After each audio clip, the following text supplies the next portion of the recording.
Every freaking year, we have fantasy football experts out there screaming into an echo chamber, trying to tell everyone how every rookie is going to be a big deal. And I'm not saying these guys aren't good, they're in the NFL for a reason, but guys like Devin Achane, Rashee Rice, Dwayne McBride, Tank Bigsby, sure, they may have some solid plays from time to time, but not all of these guys are going to hit in their rookie year. We just can't overthink it. We can't overly fall in love with the shiny new toy every single year. You have to find the rookies that are on the teams that give them the best opportunity to have immediate touches. I'm sorry, but I'm not in the business of playing fantasy football and rostering a bunch of guys on my roster that are on the bottom of the depth chart of their own NFL team. But before we talk about these 4 rookies here today, I have a challenge for you. The first one is a like goal, 750 likes, and I'm going to give a random commenter down below a free 2023 fantasy football draft guide. However, I also want to know if you think that you can beat me on Underdog Fantasy. Do you think you can really take my money from me? Well, if you do, now is your time to put up or shut up, right? So sign up for a new account over on Underdog Fantasy and use the referral code Headliners when you do so. By doing that, we're going to match your deposit all the way up to $100 if you so choose, but the minimum is only $10. When you do that, you're already going to get a free 2023 fantasy football draft guide that drops on July 1st and updates all offseason to help you absolutely crush fantasy football in 2023. Plus, you'll be entered into a giveaway from a random piece of memorabilia from my office, and you'll have money in your account to compete in the best ball tournaments that we have links for in the description right now. Now, they're first come, first serve, slow drafts, so make sure you sign up for that new account using referral code Headliners now. But let's talk about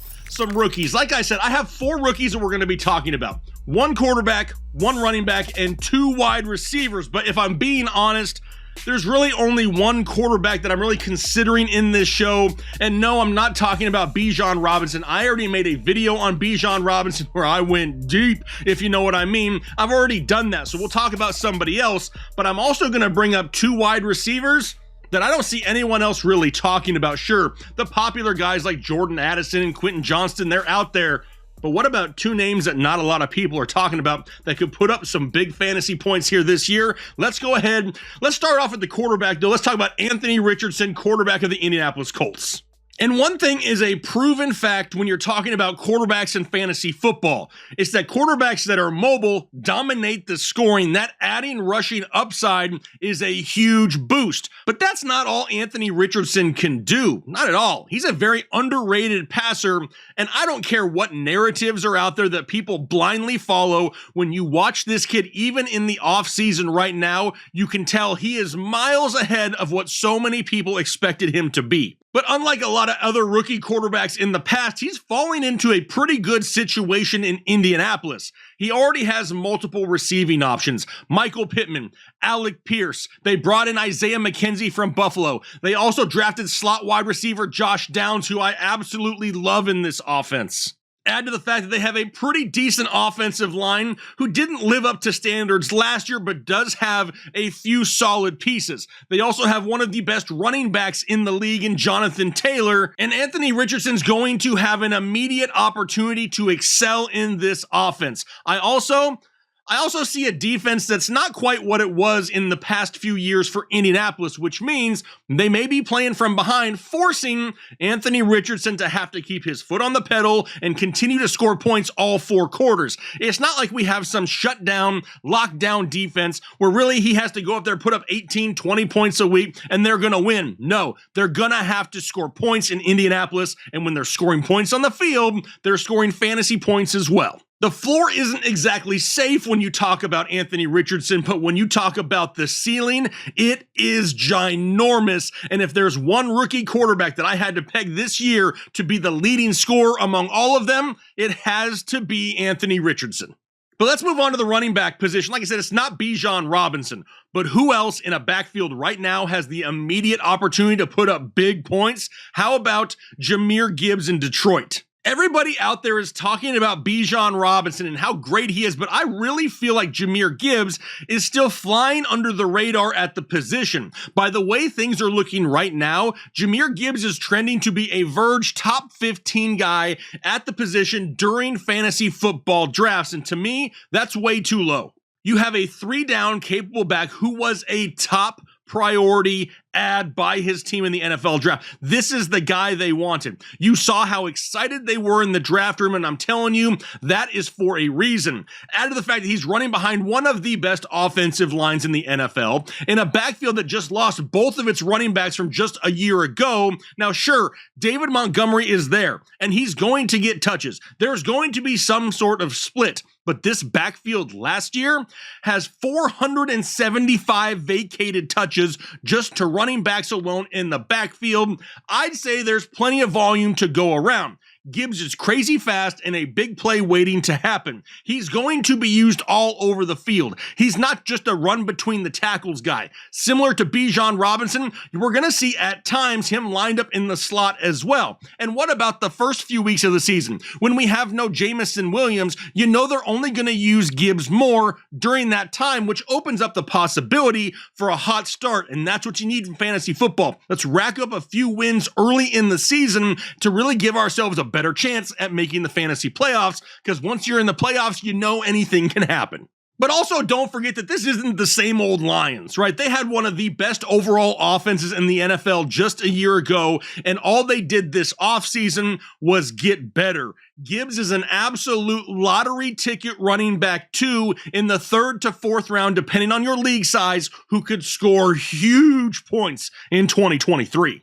But let's move on to the ball catchers, right? I said I'm going to be talking about two guys that I don't see a lot of people making content on. First one, Jonathan Mingo, wide receiver in Carolina. Now, Mingo, he may not be the biggest name when it comes to rookie wide receivers, but his opportunity for an immediate target share is going to be there in Carolina. When Carolina made the decision to trade up for their number 1 pick, they had a plan. They needed a franchise quarterback, and they're going to have to find a DJ Moore replacement because they knew they'd have to ship him in order to get the pick. Well, that plan was accomplished in just the first 2 rounds of the NFL draft. Bryce Young, number 1 overall, followed up in the 2nd round with who? Yes, wide receiver Jonathan Mingo out of Ole Miss. And that's kind of a school that's been pumping out some pretty good wide receivers here as of late. A.J. Brown, DK Metcalf, Elijah Moore. Jonathan Mingo is a 6'2", 215-pound wide receiver with 4.4 speed that can really do whatever you need him to do at the position. He's also going to have the opportunity at some veteran mentorship.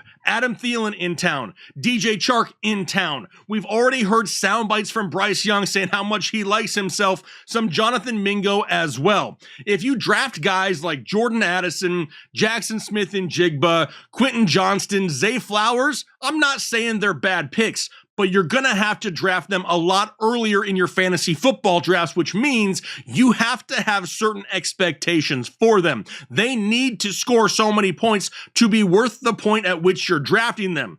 Not so much for Jonathan Mingo, right? With that earlier pick, I'd rather take more of a proven stud, grab a Jonathan Mingo a little bit later in the drafts, and hope for an absolute breakout. Because at the point where you can grab a Jonathan Mingo, it's going to be late double-digit rounds. He's not going to hurt your team if nothing absolutely happens. But hey, if it does, you have yourself a great wide receiver option that you paid peanuts for on draft day. Another guy in a similar situation. What about Jalen Hyatt, wide receiver of the New York Giants? And I really don't feel like people are considering him at all for fantasy football here in 2023 anyway. But this guy was the Biletnikoff winner in college just last year, and now all of a sudden, he's an afterthought. And if you don't know what the Biletnikoff Award is, it goes to the nation's top wide receiver in college. So yeah, Jalen Hyatt is pretty freaking good. And he fell into a good situation to a team that desperately needs a true wide receiver 1. But yet, people are still not talking enough about Jalen Hyatt, a 6', 175-pound wide receiver, another guy with 4.4 speed and a 40-inch vertical. And look at his depth chart competition. Isaiah Hodgins, Darius Slayton, Paris Campbell, Sterling Shepard, Wan'Dale Robinson, basically the most injury-prone wide receiver room in the NFL, all on one roster. And if we're being honest, none of them really possess the same skill set as a Jalen Hyatt does. I mean, last year, their leading wide receiver was Richie James, and he's not even on the team anymore. Now, sure, there's going to be a lot that falls on the arm of Daniel Jones, and that's pretty scary. But if I trust anything in New York, it's the ability of head coach Brian Daboll to figure it out. They drafted Jalen Hyatt for a reason. They know they need to spread the field and get the ball down the field further. They need bigger chunks at times, and that is exactly what Jalen Hyatt can do for them. And we've even seen OBJ at times come out and say, hey man, don't be breaking all my rookie records, right, to Jalen Hyatt. People see the skill set of Jalen Hyatt, but a lot of people are choosing to ignore it. Now, no, he's probably not going to be the next Justin Jefferson and be a top 10 guy right off the bat, but you're getting him for free, and if it's free, it's for me. I'll stash it on the bottom of my bench, hope they figure it out early in New York. If nothing else, you could have yourself a trade piece to another owner that likes those shiny new things that we talked about here at the beginning of the show.